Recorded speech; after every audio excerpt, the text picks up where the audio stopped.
Excellencies, colleagues, and friends, welcome to IPI. Amid the turmoil that surrounds us, we find solace and strength in gathering here today. To my friend, Excellency Selwin Hart, Special Advisor to the Secretary General on Climate Action and Just Transition, welcome back. The last time we met, it was the 27th of July, just before you ably led the SG's Climate Ambition Summit on the 20th of September. At that time, we discussed what would be needed to make the summit a success. Now we can take stock of the results, of what we've learned, and of where we need to go from here to meet the world's climate goals in the midst of a very difficult geopolitical context in the Middle East and Ukraine. COP28 in Dubai is only 3 weeks away. This year provides an opportunity to achieve strong outcomes in several critical areas, including the global stocktake, the global goal on adaptation, GGA, and the early capitalization and operationalization of the loss and damage fund and funding arrangements. Selwin, we're delighted the SG would play a convening role in the funding arrangements through the high-level dialogue outlined in TC5, the Transitional Committee 5th meeting that just concluded. Yet COP28 is happening in the context of a frightful crisis in the Middle East that has caused very deep pain, very real pain on all sides. Amidst this geopolitical fragmentation and human suffering, we cannot easily separate geopolitics from climate. Trust between developed and developing countries so essential and so critical to achieving just and effective climate policies requires rebuilding and a strong outcome at COP28. And we need to prove that multilateralism can still deliver strong results. New and updated nationally determined contributions submitted before COP26 indicate an increase in mitigation ambition compared to the previous NDCs. However, this increase only partly offsets emissions growth and is not yet in line with global modeled mitigation pathways that limit warming to 1.5. These NDCs close the emission gaps only partially by 15 to 33%. There is more work that we need to do urgently with leadership from both North and South. The path to 1.5 is ever narrowing, but is still alive, and our efforts to decarbonize must be galvanized more than ever.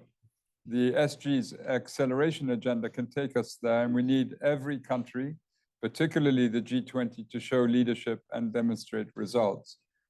We face many urgent challenges, but we see a clear path forward: cooperation based on climate justice, accelerated ambition, and aligned policies that are credible and backed by science.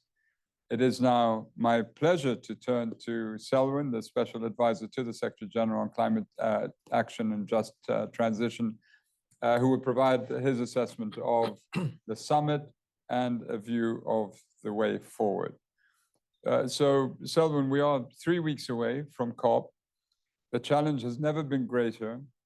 Are our climate goals still within reach?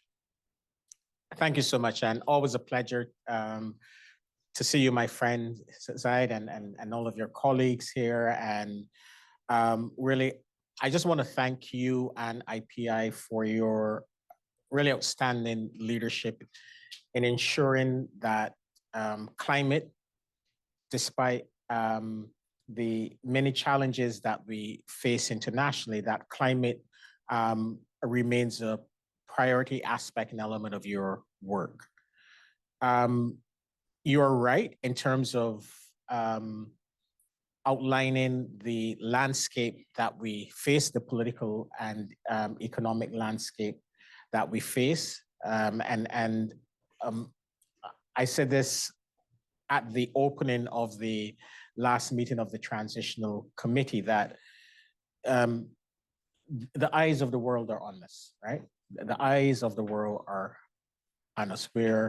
And our work on climate is not taking place in a vacuum. It's taking place in the context of a great geopolitical divide.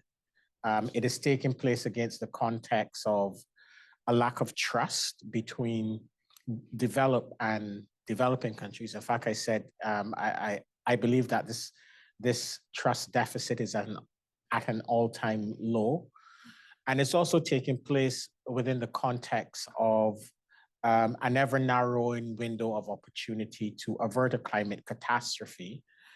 And it's also taking place in the context of climate impacts getting significantly worse on every continent, on every region, and in every country, with those that have contributed the least, unfortunately, paying the highest price. So one could argue that we're not in a good place, and we're not in a good place in our fight against the climate crisis. But the good news, or somewhat good news, is that we've never been clear. We've never had this level of clarity on what needs to be done, by whom, and over what time frame. The solutions to the climate crisis have never been cheaper or more accessible. Renewable energy, we know, is the cheapest that has ever been: wind, solar, and battery storage. Even on the adaptation and resilience side, we can now predict with a much greater degree of certainty a pending climate disaster. We have the tools, cell phones, to alert persons in danger and effectively move them away, minimizing loss of lives and economic damage. So the tools and the solutions are there in front of us. So my first point is that this crisis is solvable. We caused it as humanity, and we can also solve it. But it requires, I believe, three essential ingredients: trust, the restoration of trust. It requires ambition, and not insufficient or minimalist ambition, but ambition in line with the science. And it requires unprecedented levels of cooperation and collaboration. Strengthen multilateralism. We cannot solve this crisis unless countries work together. We cannot solve this crisis if governments, the private sector, civil society, and others, financial institutions, all are working together around a common cause. So my message, as I look at the landscape, we are not in a good place, but the crisis can be solved, but it requires trust building. It requires a massive boost in ambition, ambitious, serious, sustained emission cuts, ambitious, massive flows of finance to support a just and equitable transition, and to boost investments in adaptation and resilience. And equally important, it requires countries working together, collaborating to solve these massive challenges. And finally, looking at the Climate Ambition Summit. So it's essentially what the Climate Ambition Summit was intended to do. In April this year, the Secretary General put on the table his acceleration agenda. And his acceleration agenda was very clear. It was to secure and keep the 1.5-degree goal of the Paris Agreement alive. It was intended to deliver, and it was intended to ensure that climate justice was being delivered to those on the front lines of the climate crisis. And all of the elements of the acceleration agenda have now been born out with a series of reports that have come since the acceleration agenda was put on the table in April when the synthesis report of the IPCC was released, right? As I said, it calls for acceleration of net zero timelines. This was in the IEA's net zero roadmap. It proposed more ambitious renewable energy targets. It proposed massively investing in a just transition, massively investing in adaptation and resilience. So the Climate Ambition Summit clearly demonstrated the price of entry was clear. There are first movers and first doers. That was just not an empty tagline, but that was the price of entry. Are you accelerating your net zero timeline? Are you accelerating your phase out of coal? Are you accelerating your phase out and phase down of fossil fuels? Are you being more ambitious in your 2030 NDC goals and targets? Are you making a contribution to the Green Climate Fund? That was the price of entry. For the private sector, it was, and non-state actors, the price of entry was transition plans, credible transition plans. California had a credible transition plan. London had a credible transition plan. Allianz, that's who also spoke, had a credible transition plan. So the price of entry was probably one of the most transparent summits ever held, because it was clear what the price of entry was.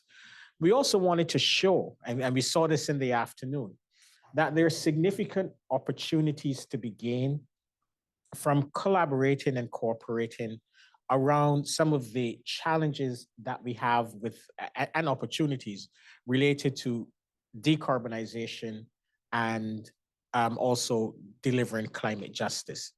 So for example, a new coalition on battery storage, which is an essential technology to accelerate the pace of decarbonization, was launched under the leadership of the Clean Energy Ministerial.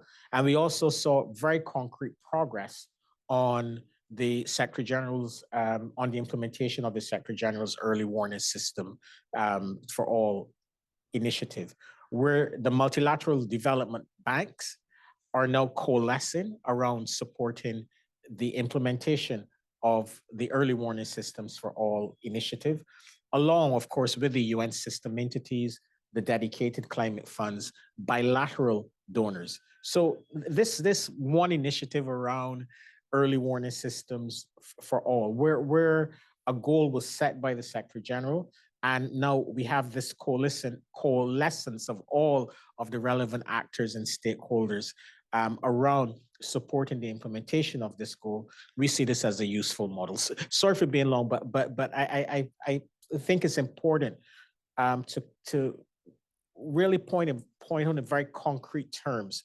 how absolutely critical these three components are: trust, ambition, cooperation, and collaboration. Without them, we will not have a chance of solving this crisis. So building on that point, as you know, we've been involved in the Loss and Damage Transitional Committee, and we're glad that the TC, as I mentioned earlier, is able to send a clean text to COP28. What are your thoughts on the outcome, and how can we protect the outcome of the TC discussions and decision and push for the early capitalization of the fund? Because it does seem that there was a coming together along the very lines that you just spoke of there. But your thoughts on the decision? Well, I welcome the decision. I believe it was a victory for multilateralism. It shows that multilateralism can deliver results.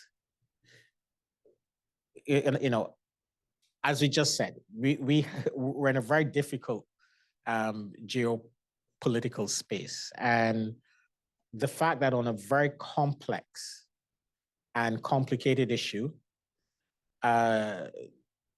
large countries, wealthy countries, small countries, poor countries, developed, were able to agree, a subset of them were able to agree on a good proposal to operationalize a fund that has been in the making for the last 30 years. I think that we need to give, as you say, props to the colleagues that were able to finalize this agreement. Now, everyone points out, it's not perfect, and I wish to, at the outset, salute the members of civil society, the representatives of civil society. We would not have gotten this far without the leadership and advocacy of our colleagues in civil society. And I hope that they continue to hold our feet, the feet of member states, the feet of the World Bank, who has responsibility for operationalizing this fund. They need to continue to hold everyone accountable. But I think it was a good deal. It now paves the way, as I said at the TC meeting, for the fund to start receiving early pledges and contributions. And I believe that that needs to be the focus of our work as we head into the COP. We need countries to provide, especially those that were part of the process in designing this fund, especially those who insisted that it be housed in the World Bank, et cetera.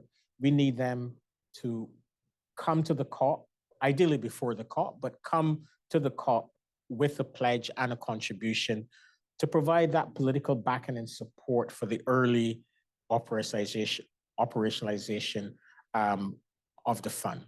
To go into the details a bit, all sides made concessions, and it was clear what some of those concessions were. I believe that the conditions and safeguards that the developing countries insisted on to ensure the independence of the fund, the board, and its secretariat, to ensure that critical modalities like direct access, which I know is important for the developing countries, that they're part of the working, or will be part of the working modalities of the fund. I believe that that was a victory for the developing world. And I believe that over the course of the next few months and years, as we get this fund up and running, that all of us, we need to remain vigilant in terms of ensuring that the fund truly delivers. First, that it's well-resourced, because you don't want a fund that just has that's just an empty shell, right? We need to ensure that it's well-resourced, that innovative sources are explored to boost the financing available to the fund, and that this fund truly benefits people and communities on the front lines of the climate crisis, because I believe that it can make a consequential difference in the lives of these of vulnerable peoples, vulnerable communities, and vulnerable countries. Yeah. And aside from loss and damage, what other key political issues do you think will crop up in COP28 that we need to be aware of? Well, this COP it will mark the end of the first global stocktake of the Paris Agreement. And the outcomes under the global stocktake and the global stocktake itself is a critical mechanism in the Paris Agreement.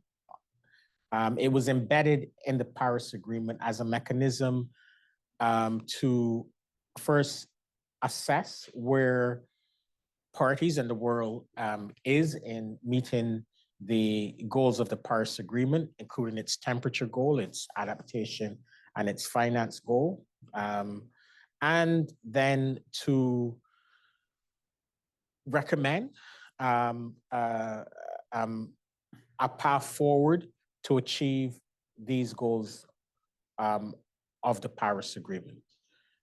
And we've seen the results of the assessment phase.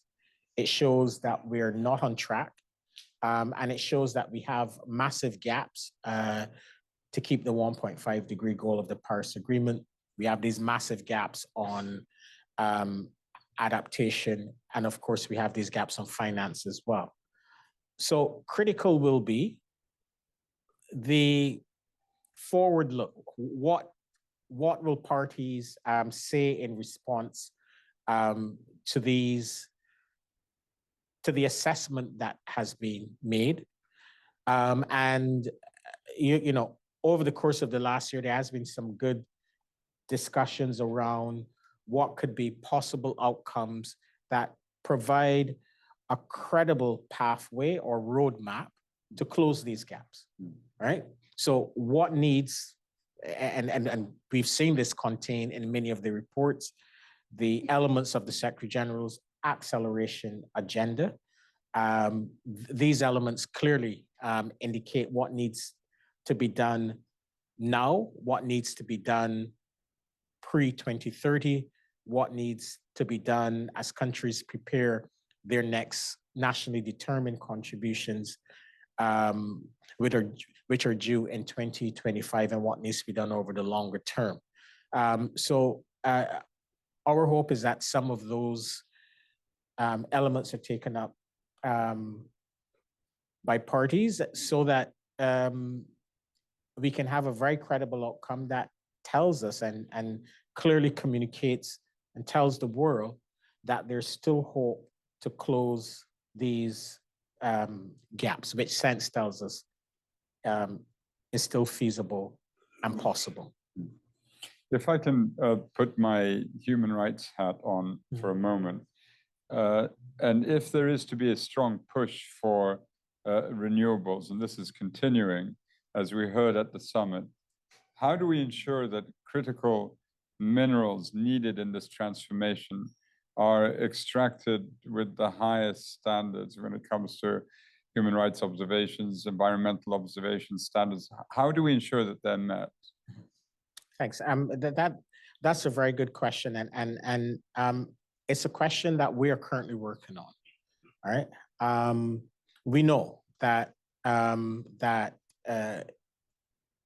that the world will need a large amount of critical energy transition minerals, and the availability of these minerals, as well as the processing capacity, as well as concentrated in a few countries.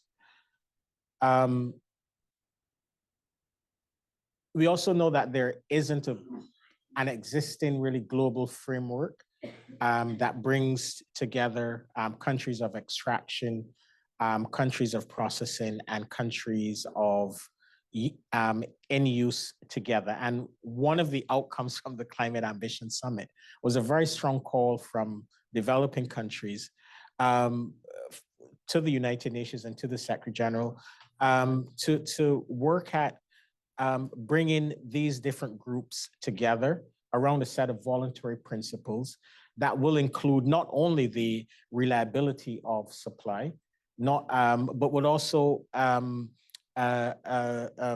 bring together countries to address the human rights, the environmental sustainability, and equally importantly, the benefit sharing aspect. Yeah. Because we can't have yet another model of extraction where developing countries are simply seen as sources of these critical minerals and materials, but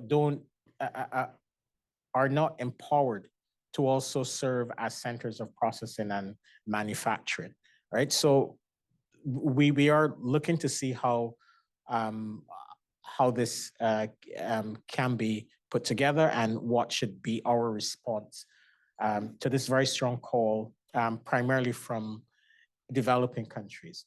But I really don't want this to be a distraction from the absolute need to accelerate the pace of the energy transition. it's an extremely valuable point.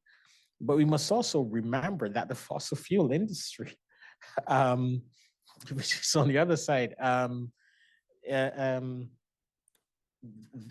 they have not been model practitioners of good human rights practices and environmental stewardship over the course of the last few decades. The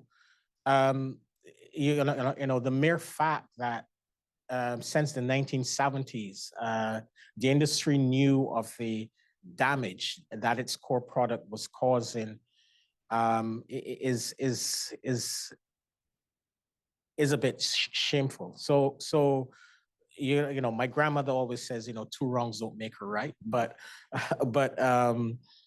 we have to ensure that when we bring up these issues, it is done in somewhat of a balanced way as well. Yeah, and we have the cases pending before the ICJ and the Law of the Sea Tribunal coming up soon as well. The last time we spoke, and you alluded to this earlier in our discussion of the breakdown between North and South. I was in Geneva last week, and we hosted a retreat for the negotiators who are negotiating the pandemic treaty.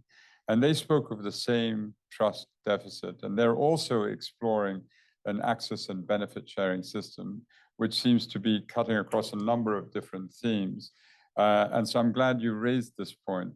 But Selwin, how do you think this COP can help rebuild this breach in trust? And COVID also contributed to this sense of the global North and the global South. Everyone's trying to find a better word for the global South. But the breach that needs to be healed and perhaps exacerbated by the geopolitical tensions. What can we hope for at this COP to sort of heal those wounds that are in place? Yeah, the global South is, I'll be very blunt as always. They're angry and they're frustrated, and rightfully so. COVID recovery spending. When one looks at the numbers, the amount of COVID recovery spending that was spent in the LDCs is not even a plausible fraction compared to what was spent in the developing advanced economies. When one looks at the debt situation of the developing world, low-income countries and middle-income and many middle-income countries, many countries are now spending more on debt service than they are investing in education and in health, let alone the energy transition or investing in adaptation and resilience. These countries simply do not have the fiscal space. They simply do not have access to affordable capital. They have no access, little access to financial markets to invest in providing many of the basic services for their people, let alone investing in the energy transition or in climate resilience.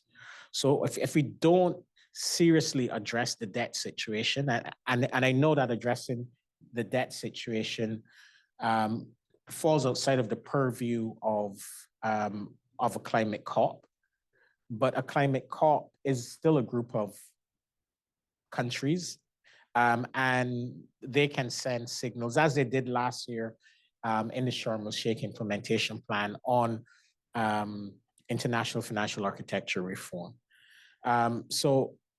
As an international community, we need to find solutions to the debt situation of the developing world. It's just one aspect. It's not within the purview per se of the COP, but I think sending the right political signals on this important issue will be absolutely critical. And then we have a history of broken promises that have not been met. The reality is that the $100 billion goal, we're hearing that it might be met this year, but we've not been able to hear much about in terms of where the developed countries are. This was a commitment made well over a decade ago. And this is one of those commitments that really need to be fulfilled as a trust building, a low-hanging, I call it a low-hanging trust building measure. We also have the ongoing replenishment of the Green Climate Fund. And right now, I believe about 9.3 billion in pledges have been received. This is below the pledging that was raised, the pledges and contributions raised 4 years ago during the last replenishment cycle. So it will be absolutely critical that developed countries and countries in a position to do so announce new pledges to the Green Climate Fund ahead of the COP, preferably, or at the COP, to send a positive signal that this important funding mechanism for the developing countries will be resourced as countries work on their next nationally determined contributions, which are due in 2025.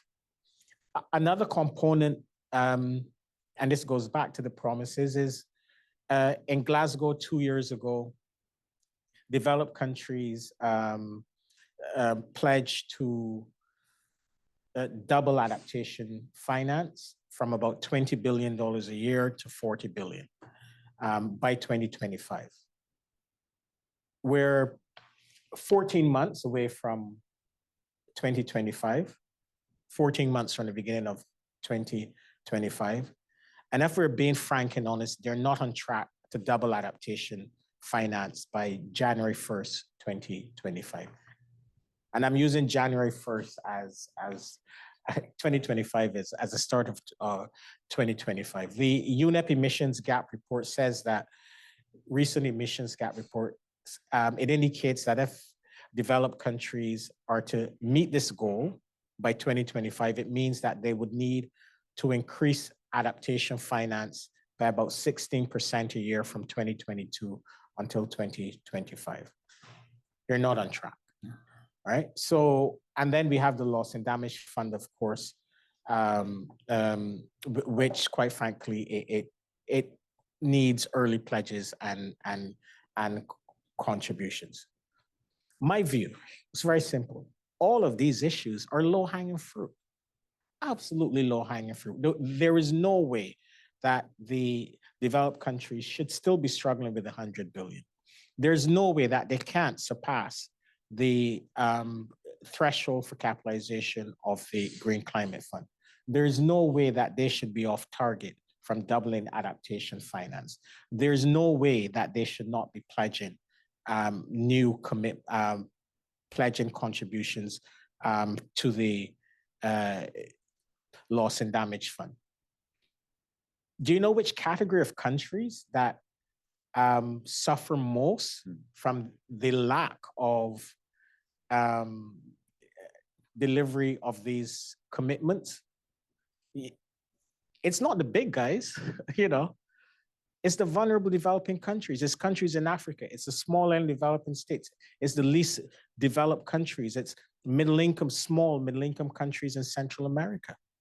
These are the same countries that the IPCC has clearly indicated are where mortality from climate disasters are 15 times.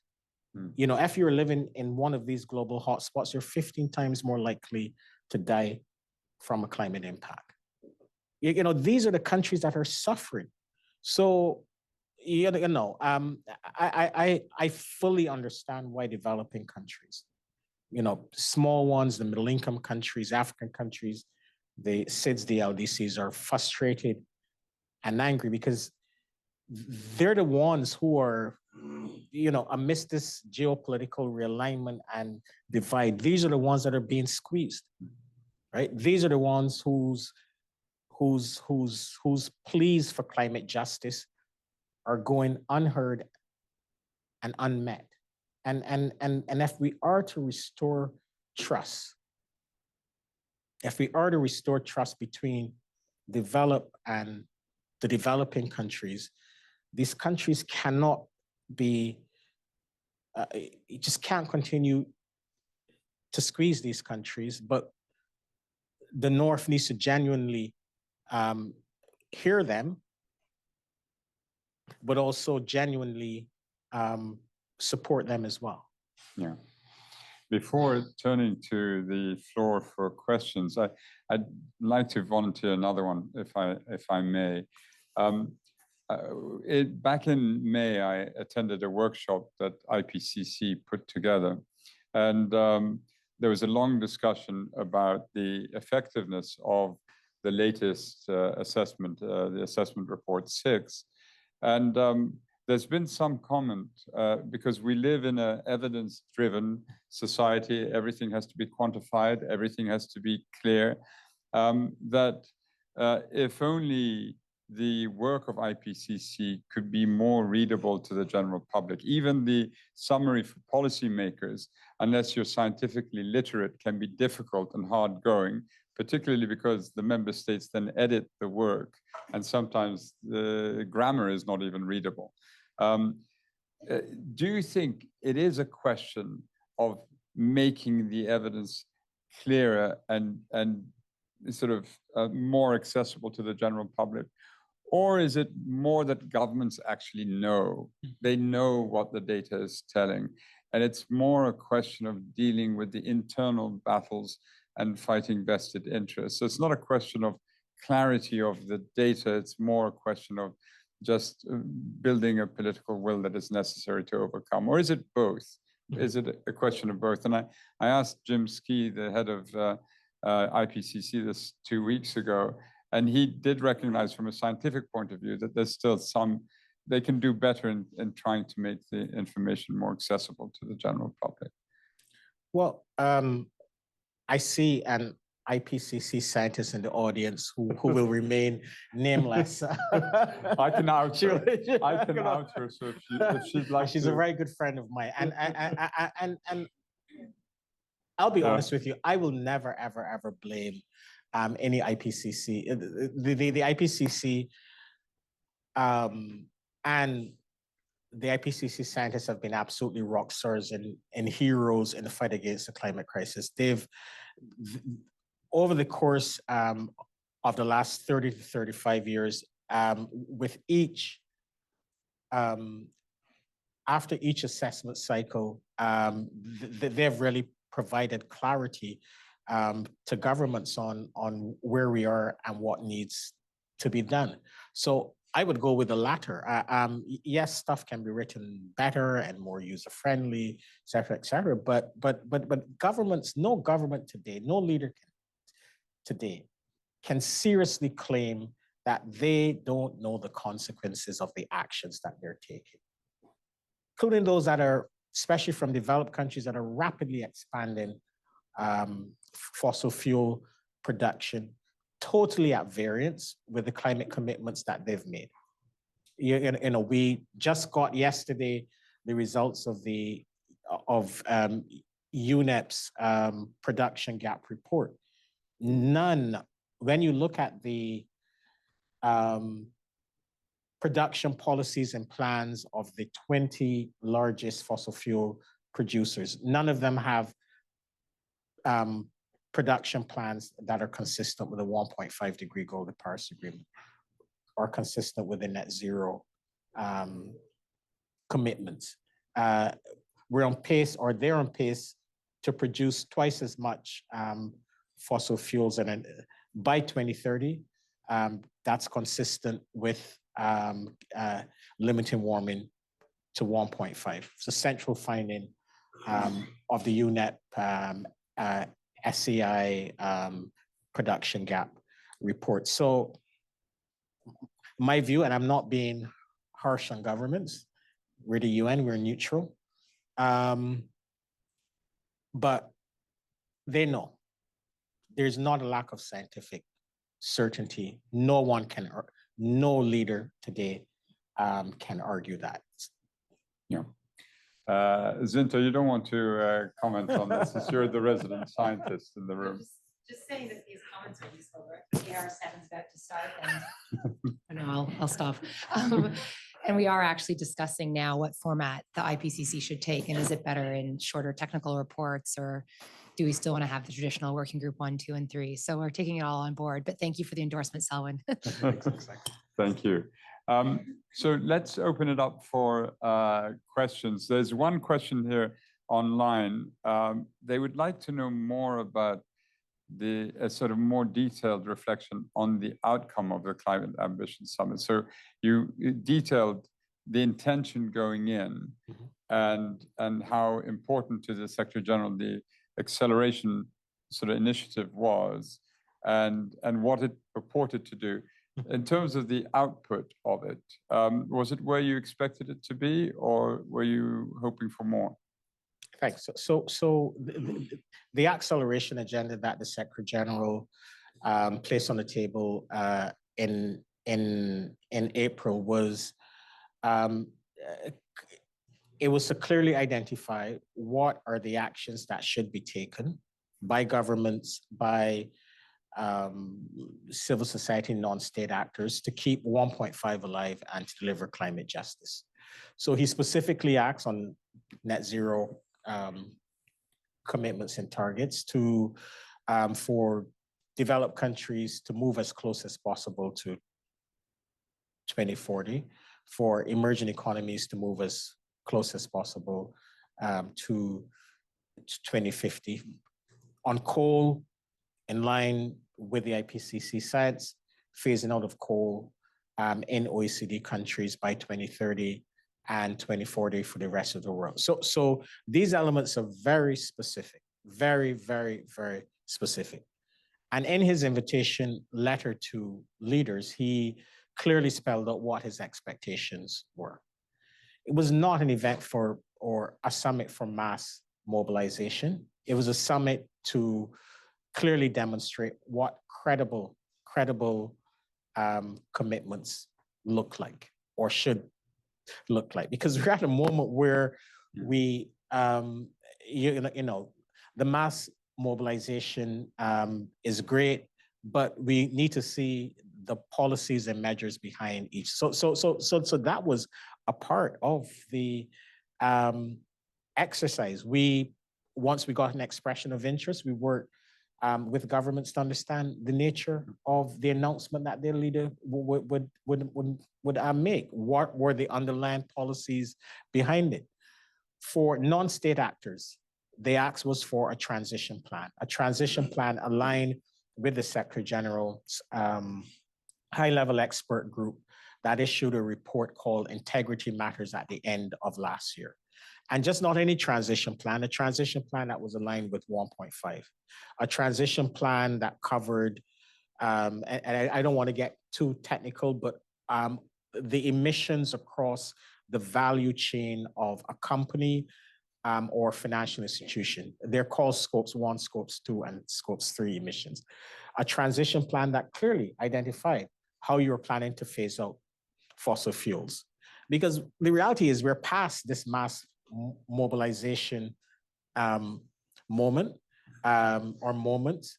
We need really concrete and credible commitments and actions from governments, financial institutions, and companies.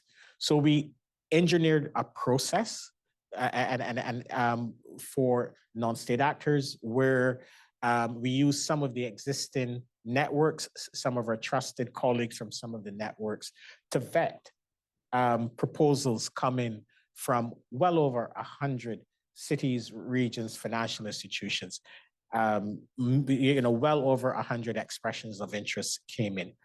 And we only selected those ones that met or were very or on the cusp of meeting the requirements and standards that were clearly established in the high-level expert group. We recognize that, and we saw some interesting results as a result of this exercise.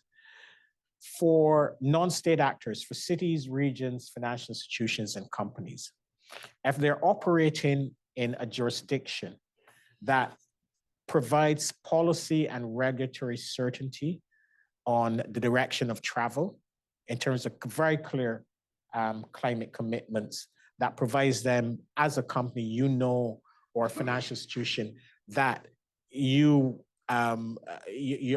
jurisdiction, your region, or your country is heading in a certain direction in terms of emission reductions or climate justice. That regulatory and policy certainty is a massive incentive for making the investments to decarbonize their supply chains, to measure their supply chains.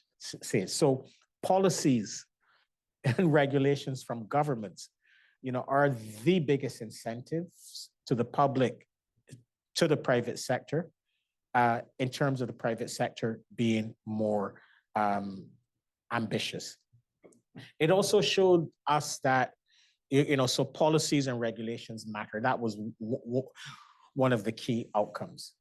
And as I said in the afternoon, we then tried to promote this model of collaboration and cooperation, where we identified, some of the big challenges related to decarbonization or to delivering climate justice, right? Battery storage, which is one of them. We identified the Clean Energy Ministerial, given the diversity of its membership. It's mainly the large economies. These are the large economies that we need to move first and fast. But it also has private sector players critical to making the right investments in this essential technology for decarbonization. And we use that platform really to not create a new initiative, but to try to bring many of the existing initiatives together to promote, again, this notion of coherence and collaboration and cooperation, rather than the fragmentation that there are too many initiatives on, there's too many, no, they need to come together and work together if we're to deliver at the scale and impact that is needed. And similarly, on critical energy transition minerals, we're constantly hearing from developing countries. We need a voice in setting the trajectory and direction on this critical issue. And again, we brought this group together and we heard these calls for the UN and the UN system to get involved, right? So to answer the question, yes, it delivered what it was intended to deliver, and we were not disappointed at all. Okay. Thank you, Selwin. Is there anyone who you want to ask? Okay, Jimena from IPI, who basically tells me what to say and do, wants to ask a question. I just have a quick question, and thank you so much for your work. I think that having you in TC5 was instrumental in closing the deal. So thank you so much for being there, Selwin. So we've been working on the inside and outside approach, and you mentioned that, which is connected with the G20, and for innovative sources, we need the ICAO and the IMOs. So how do we influence this larger ecosystem so that we get to the 1.5 life beyond the COP space? Yeah, a very difficult question. And to reflect on TC5, I was there. We're the UN, we're neutral, but it clearly showed the value of multilateralism and you've been involved in different roles. You were one of the persons who first proposed the Sustainable Development Goals, right?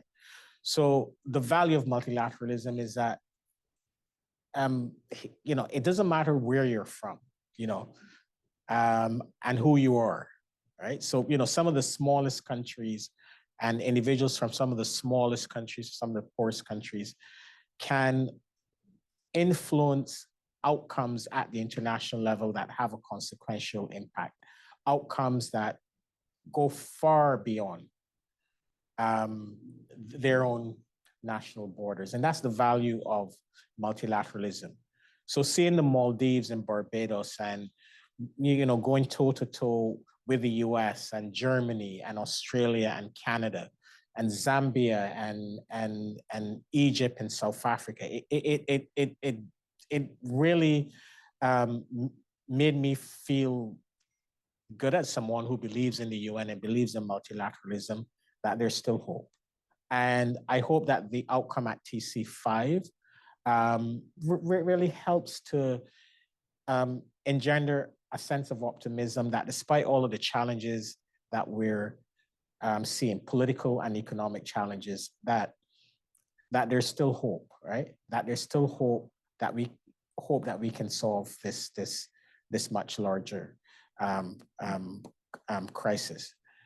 And how can we influence the inside and the outside? And I think it's multiple ways. We really need to connect these various processes, right? And remove some of the artificial distinctions that we have. I certainly believe that the COP outcome needs to say or should say something on that. Of course, the decision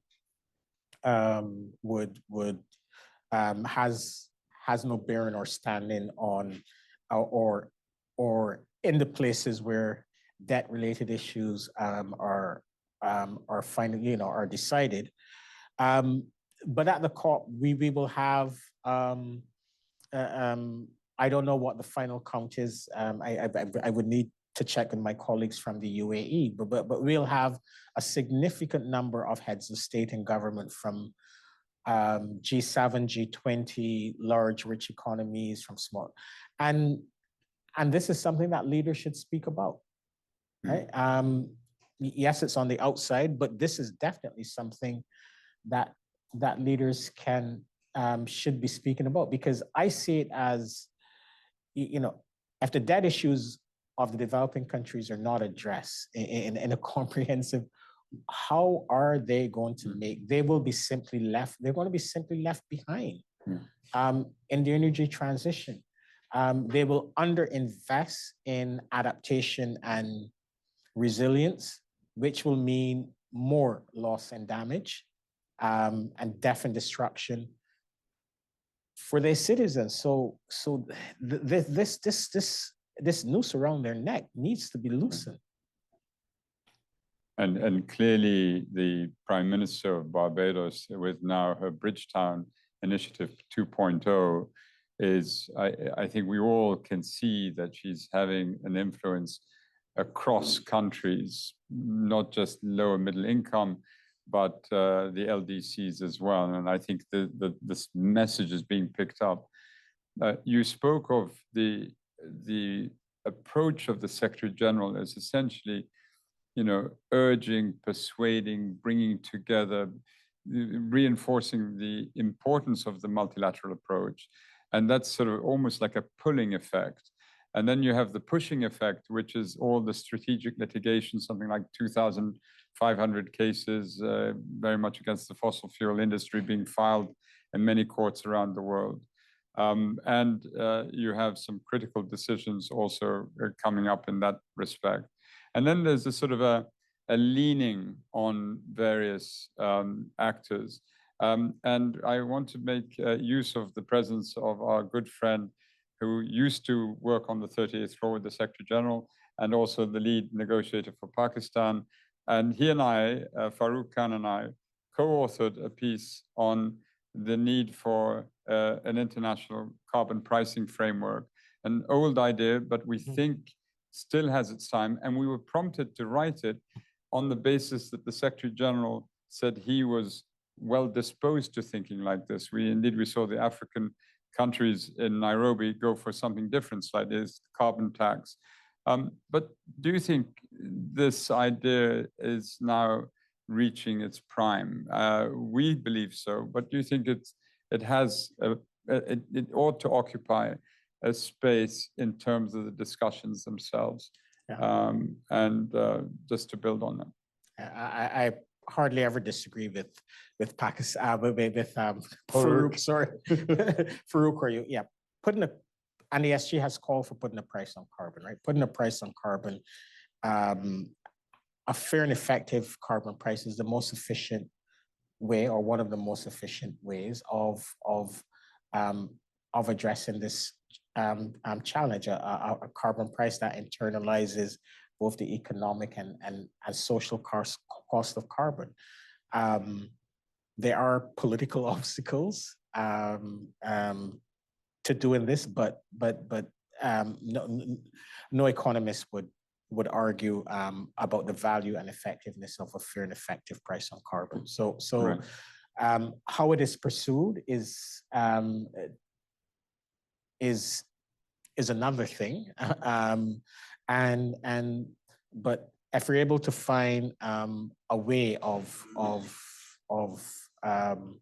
moving towards this is something that would definitely be welcome. Great. We have another question. We still have time, and one. Sorry, I didn't see you. Please, sir. Why don't you? And then we can go to online. Yes, thank you. So in the same vein as the human rights issue in renewable energies, I'm curious about how we can mitigate the effects of biodiversity loss and ecosystem collapse in the quest for these minerals to stop climate change. Yeah. Thanks. Again, all of these issues need to be addressed, but they pale in comparison to what the fossil fuel industry has and continues to do in terms of destruction of the environment, and in terms of the impacts of not only the own operations of the fossil fuel industry, but the use of its core product, right? So yes, I fully agree. All of these issues need to be addressed, but they need to be addressed comprehensively. But you know, on the other hand, you have an industry that has for decades and continues to mislead policymakers and the public about its activities and the impact of its core product, right? So yes, these issues must be addressed, but you know, let's be also very focused on what the fossil fuel industry has and continues to do as well. Yeah. And since my father-in-law was a scientist in one of those big companies, he attests to the very point that you're making, Selwin. We have a question here online about your views on the role of sustainable food systems and agriculture in climate action. Sustainable food systems are one of the key focuses of COP28 this year, but almost no countries have addressed this in their statements at the Climate Ambition Summit. Any thoughts? Well, it is a good point. It will be highlighted at the COP, and food systems and the sustainability of food systems are important for multiple reasons, not only an emissions perspective, but also food security perspective as well. And these considerations must absolutely be balanced. So we will have countries over the course of the next 2 years will be preparing their next round of nationally determined contributions, right? So the next round of indices, and the indices are the currency of the Paris Agreement, right? It tells the world how the actions that countries intend to take in line with the goals of the Paris Agreement. And I suspect that many countries will speak about food systems as part of that process, right? As part of their next round of NDC. I'm not worried that it was not discussed at the Climate Ambition Summit. It will be discussed at COP28. It has been identified as a priority. And I'm certain that as countries work on their next round of NDCs, this will be one of the central issues that they bring to the table. No, thank you. Any other questions from? Yes, sir, please. Thank you very much. My name is Safet Jadovich with Justice for All. Question, though, is related to specifically faith communities and the role of faith communities. In the lead up to the Paris Agreement, there was a lot of declarations on climate change that came out, most notable, of course, Laudato Si. In the lead up to the current COP that's going to take place in UAE, there's similarly the release of a declaration that has come out from the Pope, and there's other declarations that are in the works of being released. One of them I work on, it's El Mizan under the UNEP Faith for Earth. But there are various faith communities that have come out and been aggressively and actively involved in the fossil fuel divestment movement, which is now over $40 trillion. 1/3 of the institutions, organizations are faith communities, and is now pushing for the fossil fuel non-proliferation treaty. It's a complement to the Paris Agreement to put teeth into the agreement. Promises made or not promises kept, unfortunately. And so given the fact that this upcoming COP is going to take place with regard to a faith pavilion for the first time in a formal type of setting, what role do you see continuing for the faith communities? Because there's a level of frustration, and as the peoples of faith, as an imam, we're having to deal with the issue of hopelessness. It's not just in what's happening with respect to Gaza, it's what's happening with respect to all other parts of the world, but specifically on this issue. And I guess my question is the mechanism that is in place, the divestments are happening. The churches and the synagogues, mosques, temples are being mobilized. The communities are being brought to their attention. This is something we need to do religiously. It's about our spiritual future, not just our physical future. But if the banking infrastructure is not altered and changed because they step in and they pay the bill for the new fossil fuel development projects that are taking place, despite the fact that the oil companies are having a reduction in their investors in terms of the fossil fuel divestment. So I just wanted to get sort of your thoughts, and I know it's a little bit winding of a question, but faith communities are there, but the frustration level is reaching high levels. Thank you. Yeah. Now, faith communities, faith communities have absolutely essential role to play, and I will be at the COP, and I would love to visit the pavilion if I'm invited, if I'm allowed to, if I'm not going to burn on entry. But I would love to really have a dialogue with you and your colleagues at the COP on how we can work better together. Yes, it is frustrating, but this problem is solvable, right? And how can we jointly communicate that it is solvable and clearly identify, as I said, we've never had this clarity on what needs to be done by whom and over what time frame, right? There's absolutely clarity. We must absolutely reduce our reliance on fossil fuels, phase out, phase down. We must ramp up renewable energies, improve energy efficiency. We have concrete numbers in terms of what needs to be done globally and within certain geographies, the amount of finance that needs to be directed towards renewables and energy efficiency, right? The finance that needs to be directed towards investments in adaptation and resilience. So we know what to do, and many of the solutions are on hand, right? So would definitely love to work with you and your community on how we can clearly communicate that this problem is solvable, but it requires really sustained and concerted efforts by all governments, setting the right policies and putting the right regulations in place and putting money where their mouth is, and also companies and financial institutions making the right investments. But it will require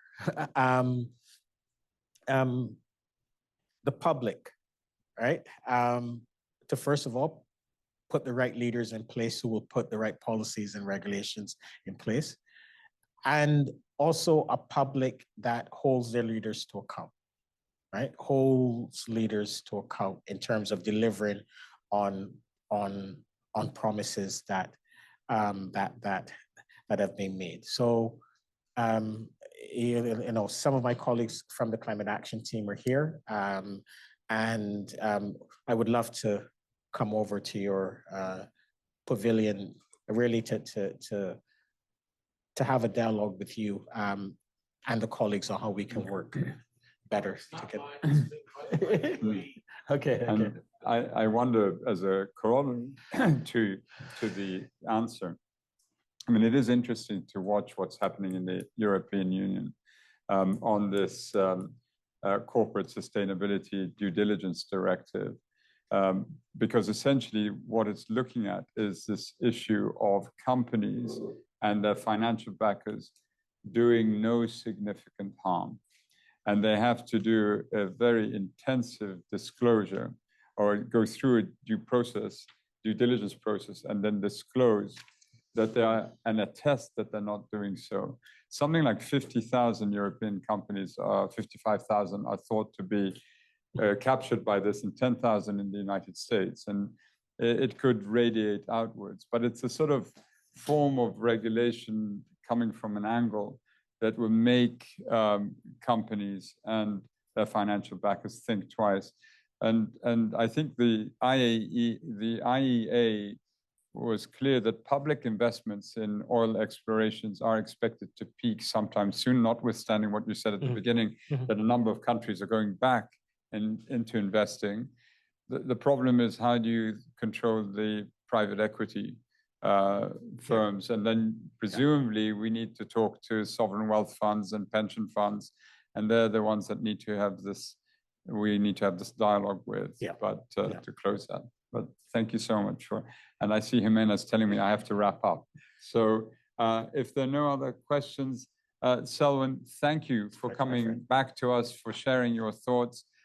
You have exercised tremendous leadership in supporting the Secretary General and on your own account.